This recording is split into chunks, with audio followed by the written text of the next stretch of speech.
नमस्कार, मैं डॉक्टर वीरेंद्र शौरेन। मैं vascular specialist Medanta hospital Gurgaon में हूं। आज हम डॉक्टर अंशुल अग्रवाल के साथ इस बात पे डिस्कशन करेंगे कि पेरिफेरल आर्टीरियल डिजीज़, शुगर जिसको डायबिटीज़ भी कहा जाता है, इनके बीच क्या संबंध है, जिससे पैरों में क्या समस्या आ सकती हैं। और डॉक्टर साहब थायराइड के स्पेशलिस्ट भी हैं, जिसमें वैस्कुलर का क्या रोल है उस पर भी हम थोड़ी सी चर्चा करेंगे। डॉक्टर अंशुल अग्रवाल जी, पहले पे तो सर आपका झांसी में बहुत बहुत स्वागत है। Thank you sir. सो मैं डॉक्टर अंशुल हूँ, मैं एंडोक्राइनोलॉजिस्ट हूँ झांसी में। तो हम ज़्यादातर डायबिटीज़, थायराइड व हार्मोन रोगों से डील करते हैं, तो हमें डायबिटिक पेशेंट ज़्यादा बल्क में मिलते हैं। डायबिटिक पेशेंट्स में हम देखते हैं कि काफ़ी सारे पेशेंट्स हैं जिनको सर्जरी की पैर में जो है छाले हो जाते हैं, गैंग्रीन हो जाती है, और जनरली वो सर्जिकल प्रोसीजर्स पे जाते हैं। एक पैर इन्वॉल्व होता है, गैंग्रीन हुआ, फिर उसमें हमने कट किया, शुगर्स कंट्रोल नहीं है, वैस्कुलर प्रॉब्लम्स हैं, वो हील नहीं कर रहा, फर्दर जो है जो घाव है बढ़ता जा रहा है, फिर अल्टीमेटली कट करना पड़ता है ऊपर तक, और कहीं फिर हमें बिलो न्यू एम्प्यूटेशन और अबव नी एम्प्यूटेशन तक करने की ज़रूरत पड़ सकती है। तो इसमें मुझे लगता है कि वैस्कुलर सर्जरी का काफ़ी रोल होगा। तो आप सर से आपसे जानना चाहूँगा कि कहाँ तक हमारी एडवांसमेंट पहुँच चुकी है वैस्कुलर सर्जरी। तो डॉक्टर साहब ने जैसे बताया, बहुत ही प्रैक्टिकल बात बताई है कि इतने सारे डायबिटिक पेशेंट्स जो हमारे पास आते हैं, जिनके हम पैर, अंगूठा, घुटने से नीचे, घुटने के ऊपर ये बचाया जा सकता है।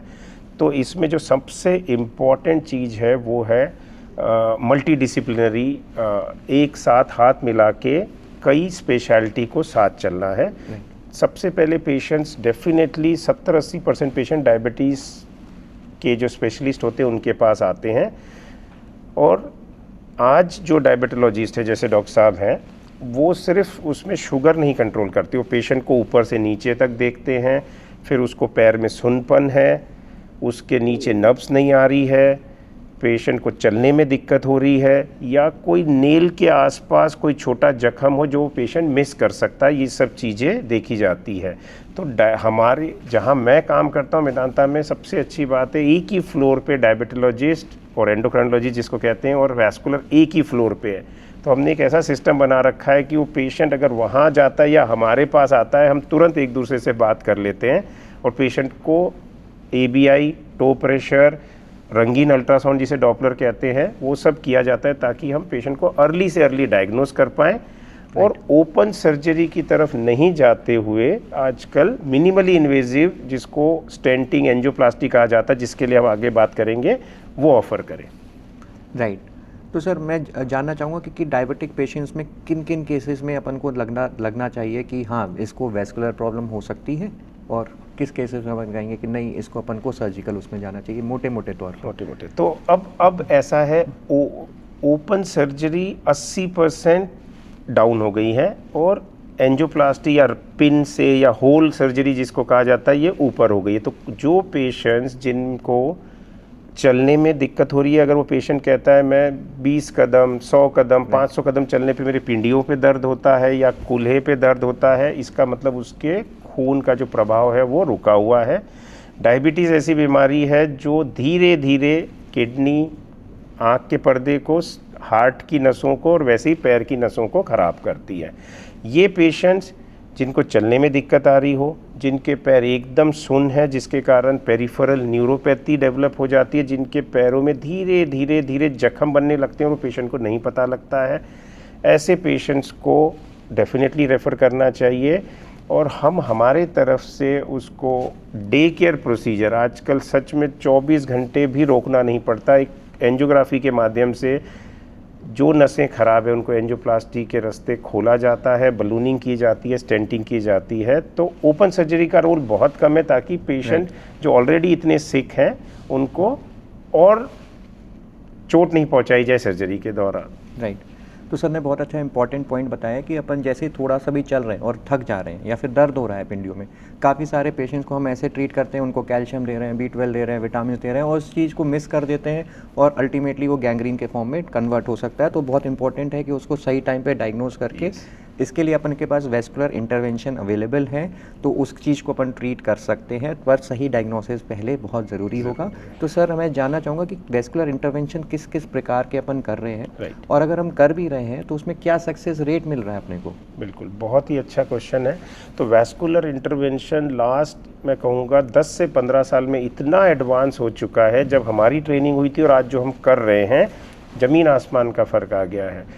एक छोटे से 2 मिलीमीटर के होल से मैं अंगूठे की नस तक अंदर तक जा सकता हूँ, घूम के वायर से वापस आ सकता हूँ, जिसको सिंपल बलूनिंग कहा जाता है, एंजियोप्लास्टी।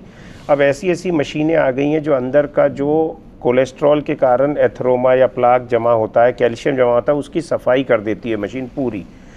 इन सब चीज़ों के आने से दवा के एक बलून आ गए हैं जिसे ड्रग कोटेड बलून कहते हैं। एक स्टेंट्स जो पहले नॉर्मली मेटल होते थे, अब वो स्टेंट ऐसे आ गए हैं जो खुद से पिघल के गायब हो जाते हैं। ऐसे ये सब एडवांसमेंट के कारण मैं कहूँगा कि 10 साल में जो हम पेटेंसी गिनते हैं स्टेंट्स की, वो बढ़ के अभी 90% आ गई है। मतलब एक टाइम पे 60-70% होती थी। राइट जी। तो ये तो बात हुई, अगर अपन ने पहले से इंटरवेंशन कर दिया तो गैंग्रीन नहीं होगी, कालापन नहीं होगा, छाले नहीं पड़ेंगे, घाव ठीक से हील करेगा और पैर कटने की नौबत हमें बच सकते हैं। कुछ डायबिटिक पेशेंट में सर हम ये भी देखते हैं कि वेरिकोज वेन्स मिलती हैं देखने को। वेरिकोज वेन्स में जनरली बहुत ही एक्सटेंसिव सर्जिकल प्रोसीजर होता था कि वेन्स को निकाल दें। क्या इसमें वेस्कुलर इंटरवेंशन का रोल है? हाँ, तो वेरिकोज वेन्स मतलब नसों के गुच्छे दिखना। हमारी जो उल्टे दौरे की नस है वो मोटी मोटी फूल जाती है और उसके कारण अल्सर बनते हैं, पैरों में स्वेलिंग रह जाती है। तो इसमें भी उतना ही एडवांसमेंट आ गया है जितना आर्टरी या सीधी बहने वाली नसों में जो एडवांसमेंट आया है। तो हम लोग इसमें भी minimally invasive same pinhole से laser, glue therapy, radio frequency, microwave, तो ऐसे छोटे छोटे प्रोसीजर्स करके इसको कम्प्लीटली ट्रीट किया जा सकता है। कई पेशेंट्स कहते हैं कि सर मुझे डायबिटीज़ है, क्या मुझ में ये सक्सेस है, इन्फेक्शन तो नहीं हो जाएगा? तो ये बिल्कुल भी बिना कट किए ये प्रोसीजर्स किए जाते हैं। तो कौन सा आप प्रोसीजर सबसे एडवांस मानते हैं, या आपको सबसे अच्छा कौन सा लगता है कि वेरिकोज के लिए अच्छा रहेगा? वेरिकोज के लिए 2026 में मैं कहूँगा हम 2 में डिवाइड करते हैं। थर्मल एब्लेशन मतलब हीट से करना, नॉन थर्मल मतलब ग्लू से करना। तो कुछ क्राइटेरियाज हैं जो दोनों को डिफरेंशिएट करते हैं, लेकिन अगर एडवांसमेंट की बात करें तो ग्लू थेरेपी थोड़ी सी ऊपर है अभी लेज़र से। राइट जी। सो अगर हम बात करें आपसे सर कि आपके अगर कोई इंटरेस्टिंग केस हो जो आप जो है डिस्कस करना चाहोगे कि वो आपको लगा कि हाँ उसकी वजह से काफ़ी इम्प्रूवमेंट आया? बिल्कुल, मैं बता सकता हूँ। एक पेशेंट था जो काफ़ी दूर से अहमदाबाद से किसी जैसे हमने आज पॉडकास्ट किया, एक डॉक्टर साहब ने मेरे पास रेफ़र किया था। बिल्कुल ही कॉम्प्लेक्स स्टेज पे था, उन्होंने वहाँ ट्राई किया था लेकिन रिसोर्सेस नहीं होने से उनसे आर्टरी नहीं खुल पाई। तो हमने जैसे मैंने बताया एडवांस तरीके से उनके ये जो बड़े वाला अंगूठा है उसमें अल्सर शुरू ही हुआ था। तो हमने हमारे एंडोक्राइनोलॉजिस्ट को दिखाया, हमारे पास पोडियाट्रिस्ट हैं जो सिर्फ जख्म का काम करते हैं, शूज़ बनाते हैं। तो ये सब बैठ के डिस्कस हुआ, फिर हमने उसको एडवांस तरीके से नस खोली और वो अल्सर पूरा हील हो गया और हम पैर बचा पाए। तो बहुत अच्छी बात है कि अगर इस बेसिस पे अपन सिंपल से प्रोसीजर से अपन बचा पाएंगे तो काफ़ी अच्छा रहा कि डायबिटीज़ के लिए वेस्कुलर इंटरवेंशन का काफ़ी बड़ा रोल आ गया है। डायबिटीज़ के साथ साथ हम सर ये भी देखते हैं कि हमें काफ़ी थायराइड के केसेस भी देखते हैं, और काफ़ी गॉइटर जो है बुंदेलखंड रीजन में काफ़ी कॉमन है। काफ़ी कॉस्मेटिक प्रॉब्लम करता है, यंग लड़कियों में जो है कॉस्मेटिकली बहुत प्रॉब्लम होती है। कई बार हम देखते हैं कि इसमें कोई प्रॉब्लम्स नहीं है, कैंसरस नहीं है, तो मेजरली इसमें सर्जरी का रोल नहीं होता। तो क्या आपका इसमें भी कुछ रोल आता है क्या इंटरवेंशन का? सो डॉक्टर साहब ने एक बहुत ही अच्छा टॉपिक छेड़ा है जो बहुत कॉमन है। तो हमारे व्यूअर्स को ये जानना चाहिए कि गले में जो गांठ होती है जिसे हम लोग गॉइटर कहते हैं या थायराइड कह देते हैं, और वो पेशेंट सबसे पहले उनका फुटफॉल डॉक्टर साहब लोग के पास होता है। और जैसे ये लोग अपने डॉक्टर साहब के अपने सेंटर में अल्ट्रासाउंड है उस पर बायोप्सी करते हैं, एफएनएसी करते हैं, ताकि वो रूल आउट कर देते हैं कि वो कैंसर नहीं है उसमें। ऐसी सिचुएशन में अब पहले सर्जरी होती थी, थायराइड निकाला जाता था, उसके थोड़े कॉम्प्लिकेशंस होना, लाइफ लॉन्ग दवा लेनी पड़ती, वो सब चीज़ें अब कम होती जा रही है। हम लोग सेम ये छोटी हथेली से एंजियोग्राफी के रास्ते अंदर जाके और उसकी नसों में ऐसी दवा डालते हैं जिससे वो श्रिंक होके 4-6 महीने में बिल्कुल गायब हो जाता है, तो उसे एंजियोएम्बोलाइजेशन कहा जाता है। और ये चीज़ व्यूअर्स ने ध्यान में रखना चाहिए कि ये एडवांस ट्रीटमेंट वैस्कुलर में आया है। राइट, तो सिंपल से प्रोसीजर से हम सिंपल से गोइटर को एकदम से छोटा करके ख़त्म कर सकते हैं, जो कॉस्मेटिकली काफ़ी इंप्रूव होगा। तो बहुत अच्छा लगा सर आपसे बात करके। लास्ट में मैं बस जानना चाहूँगा कि कुछ आपको बुंदेलखंड रीजन में कुछ हमें कुछ अवेयरनेस के लिए आपके पास है कि कैसे इन चीज़ों को मैनेज करना चाहिए? भाई मैं तो बस यही ख़त्म करने से पहले यही कहना चाहूँगा ये पॉडकास्ट की hand in hand her speciality जो ओवरलैप होती है, हम जो कॉमन पेशेंट्स देखते हैं, हर स्पेशलिटी में एडवांसमेंट्स हो रहे हैं। तो अगर हम मिलजुल के आगे बढ़े, अवेयरनेस क्रिएट करें और हमारे व्यूअर्स को ये बताएं कि भाई हर फील्ड में ये एडवांसमेंट्स हो रहे हैं, तो शायद हम बेटर ट्रीटमेंट दे पाएँ पेशेंट्स को। Right sir, thank you. Thank you. Thank you.